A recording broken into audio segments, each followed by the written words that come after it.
नीतीश ने चला बड़ा दांव, रोने लगे तेजस्वी और राहुल। नीतीश कुमार ने ऐसा प्लान बनाया है जिसका तोड़ तेजस्वी नहीं निकाल पा रहे हैं और तो और राहुल गांधी भी सर पर हाथ रखे बैठे हैं।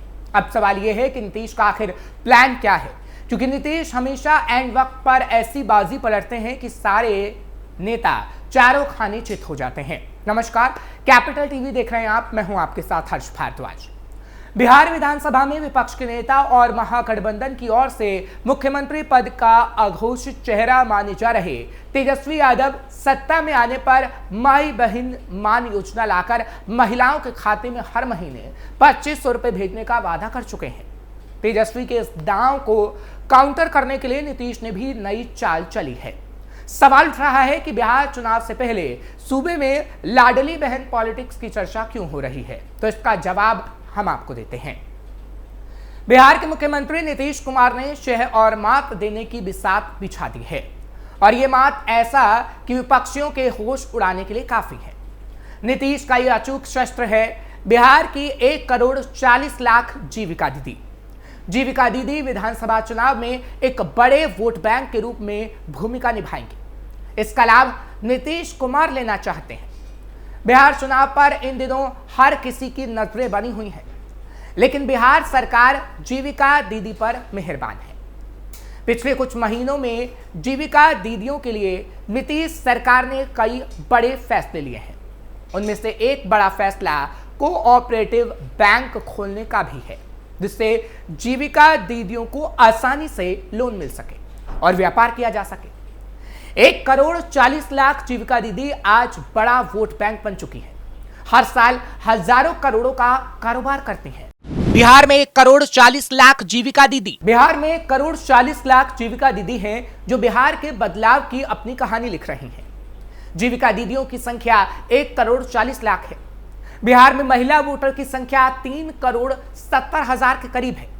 ऐसे में कुल महिला वोटर में 40% से ज्यादा बिहार में जीविका दीदी है, जो आज बड़ा वोट बैंक बन चुका है, क्योंकि नीतीश कुमार ने जीविका की स्थापना की थी। ऐसे में ये लग रहा है कि उन सभी का वोट नीतीश कुमार को ही मिलेगा।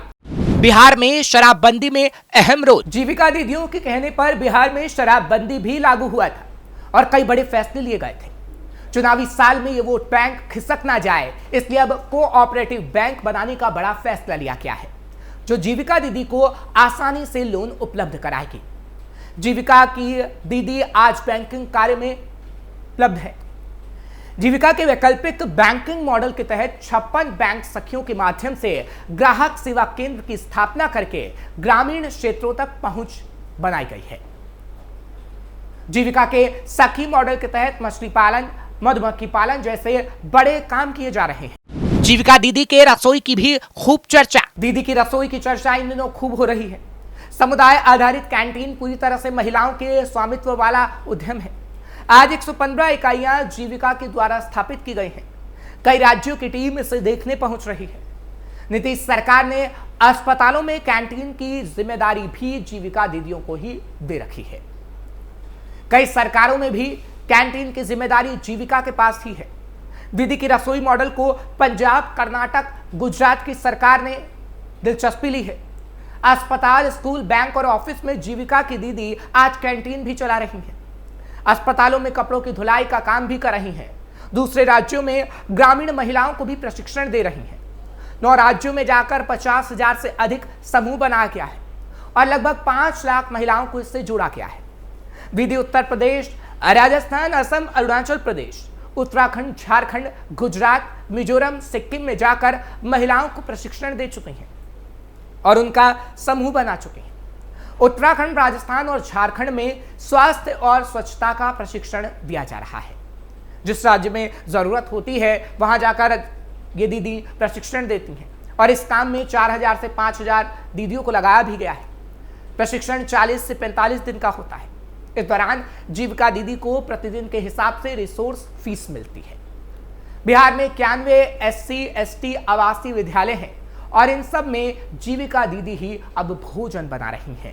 किराना दुकान से जुड़ा रोजगार। स्वयं सहायता समूह को 9,000 से ज्यादा किराना दुकान की सेवाएं उपलब्ध करवाकर रोजगार से जुड़ा गया है। कृषि के क्षेत्र में 14.72 लाख किसान धान की, 13.2 लाख किसान गेहूं की खेती कर रहे हैं, 9,33,000 किसान सब्जियों की खेती कर रहे हैं और 15,44,000 रसोई बारी में लगे हैं। 1,08,000 स्वयं सहायता समूह सदस्य मुर्गी पालन, 1,23,000 सदस्य दूध उत्पादन, 3,05,000 बकरी पालन और 2,03,000 कृषि के अन्य काम में लगी हुई हैं। कृषि कार्य के लिए जीविका दीदी को ड्रोन की भी ट्रेनिंग दी जा रही है। वहीं जल जीवन हरियाली अभियान के तहत 32 जिलों के 9 प्रखंड में स्वयं सहायता समूह द्वारा मछली पालन का काम भी शुरू किया गया है। 124 तालाब इन्हें आवंटित की गई है। इसमें 91 में मछली पालन सफलतापूर्वक इनके द्वारा किया जा रहा है। यानी ये कहा जा सकता है कि कैसे नीतीश कुमार की तरफ से महिलाओं को रोजगार उपलब्ध कराया गया है और इसी वजह से अब महिलाओं का वोट नीतीश को मिलना तय माना जा रहा है।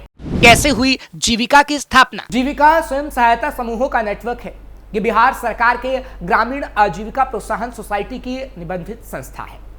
बिहार के ग्रामीण इलाकों में महिलाओं को सशक्त, सक्षम और आत्मनिर्भर बनाने के लिए जीविका काम करती है। इसमें लोग लगातार जुड़ रहे हैं। 2006 से 2007 में नीतीश सरकार ने इसकी शुरुआत की थी। वर्ल्ड बैंक से लोन लिया गया था। इसमें जीविका के माध्यम से 10 से 12 महिलाओं का सेल्फ हेल्प ग्रुप बनाकर इसके खाते खुलवाए गए थे। उस समूह की प्रत्येक महिला की ओर से हर महीने एक तय रकम खाते में जमा करवाया जाता है।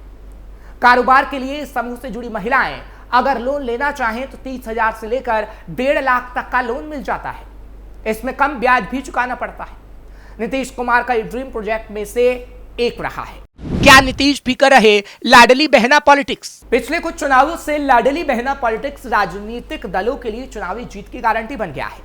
मध्य प्रदेश हो, महाराष्ट्र हो या फिर झारखंड, इन राज्यों में महिलाओं को दिया गया डायरेक्ट कैश बेनिफिट सत्ताधारी दलों के लिए सरकार बनाने का वरदान साबित हुआ है। वहीं पंजाब, हिमाचल प्रदेश, कर्नाटक, तेलंगाना, दिल्ली के चुनाव में भी कैश बेनिफिट का वादा जीत की कुंजी बन गया। अब हिंदी पट्टी का एक महत्वपूर्ण राज्य बिहार विधानसभा चुनाव के मुहाने पर खड़ा है। बिहार चुनाव के दिन जैसे जैसे करीब आ रहे हैं, लाडली बहन पॉलिटिक्स को लेकर चर्चा तेज होती जा रही है। और नीतीश ने जिस तरह जीविका दीदियों को साधा है, उससे तो यही लग रहा है कि बिहार की महिलाओं की आबादी नीतीश को पसंद कर रही है। पिछले 3 चुनावों में महिला वोटर्स का टर्नआउट अधिक। बिहार विधानसभा के पिछले 3 चुनावों में महिला मतदाताओं का टर्नआउट पुरुषों के मुकाबले अधिक रहा है। साल 2010 के बिहार चुनाव में ऐसा पहली बार हुआ था जब किसी राज्य के विधानसभा चुनाव में वोट डालने के मामले में महिलाएं आगे रही थी। तब पुरुषों का टर्नआउट 53 और महिलाओं का 54.5% रहा था। इस चुनाव में नीतीश कुमार की पार्टी को 115 सीटें मिली थी।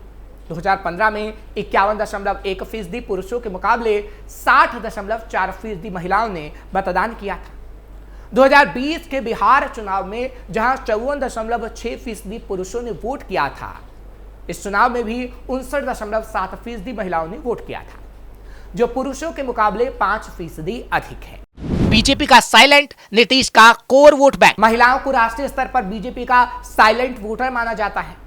प्रधानमंत्री नरेंद्र मोदी से लेकर पार्टी के तमाम बड़े नेता अलग अलग राज्यों के चुनाव में मिली जीत के लिए महिला मतदाताओं को श्रेय दे चुके हैं। लेकिन बिहार में तस्वीर थोड़ी अलग है। बिहार में महिला वोट बैंक को नीतीश कुमार और उनकी पार्टी जेडीयू का कोर वोटर माना जाता है। नीतीश कुमार की पार्टी लगातार 16% के आसपास वोट शेयर बरकरार रखने में सफल रही है, तो उसके पीछे भी इसी महिला वोट बैंक की भूमिका मानी जाती है। आसान नहीं नीतीश के वोट बैंक में सेंध। माई बहन मान योजना के तहत महिलाओं को हर महीने 2500 रुपए देने के आरजेडी के वादे और लाडली पॉलिटिक्स को लेकर बिहार के वरिष्ठ पत्रकार कहते हैं कि नीतीश के कोर वोट में सेंध लगा पाना आसान नहीं होगा। कैश बेनिफिट का दाम चुनावी राजनीति का सफल फॉर्मूला बनकर सामने आया है, लेकिन बिहार में देखना होगा कि ये कितना सफल हो पाता है। शराबबंदी जैसे कदमों से महिलाओं के बीच अपनी सियासी जमीन बचाने वाले नीतीश कुमार ने साइकिल योजना से लेकर आजीविका तक महिला केंद्रित कई योजनाएं चलाई हैं। नीतीश अलग अलग योजनाओं के माध्यम से महिलाओं तक बेनिफिट पहुंचाते आए हैं। ऐसे में बिहार चुनाव में इस दांव का भी टेस्ट होगा। फिलहाल आपको ये खबर कैसी लगी कमेंट सेक्शन में जरूर बताएं। खबर को लाइक शेयर करें। कैपिटल टीवी को सब्सक्राइब करना ना भूलें।